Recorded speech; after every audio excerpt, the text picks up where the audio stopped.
এটা হচ্ছে সেই হরভজন বাবার মন্দির যেটা সিকিমের নর্থ ইস্ট সাইডে অবস্থিত।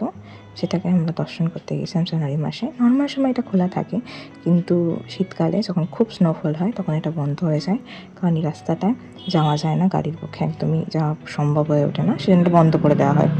এটা জানুয়ারি মাসের ভিডিও, যখন আমরা গিয়েছিলাম তখন মন্দিরটা খোলা ছিল। জানুয়ারি মাসে এই সময়টায় স্নোফল হয়েছিল, কিন্তু আমরা যখন গেছিলাম তখন স্নোফল ছিল না, সেই জন্য আমরা খুব ভালোভাবে দর্শন করতে পেরেছিলাম। এখানটায় প্রচণ্ড পরিমাণে হাওয়া দেয়। এটা প্রায় 13,000 ফুট উপরে অবস্থিত। প্রচণ্ড পরিমাণে হাওয়া দেওয়ার জন্য আমরা খুব আস্তে আস্তে মন্দিরটায় উঠছিলাম, নাহলে শ্বাসকষ্ট হতে পারে। আর খুব সিঁড়িটা খুব উঁচু নয়, মোটামুটি ওঠার পক্ষে অসুবিধা হয় না। বয়স্কদের পক্ষে একটু অসুবিধা হতে পারে, কিন্তু খুব প্রবলেম হয় না। একটা সরু প্যাসেজের মধ্যে দিয়ে মন্দিরটার ভিতরে যেতে হয়। যেই বাঙ্গারটাতে হরভজন বাবা থাকতেন, সেই বাঙ্গারটাতেই মন্দিরটা তৈরি করা হয়েছে। আমরা ভেতর দিকে যাচ্ছি, সরু প্যাসেজটা,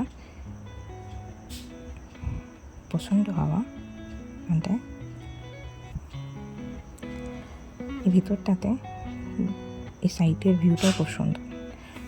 ভিতরটাতে ঢুকতেই আমরা একটা হনুমানজির ছবি দেখতে পাই, যেটা মালা দেওয়া আছে, এবং তার সাইড দিয়ে আমরা ভেতরে ঢুকে যাচ্ছি।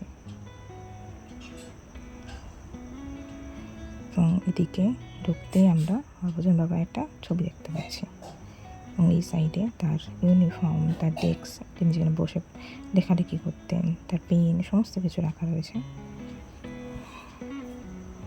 ভিতর দিকে ঢুকলে এখানে অন্য শোয়ার জায়গা দেখা যাচ্ছে, এবং তার ছবি রয়েছে, এখানে উনি থাকতেন। এবং এখানে আরেকটা মূর্তি রয়েছে,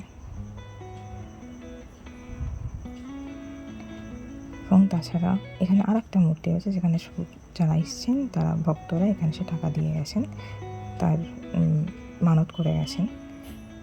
বিশ্বাস করে মানুষ যে তিনি এখনও এখানে থাকেন এবং তিনি দেশের জন্য কাজ করছেন।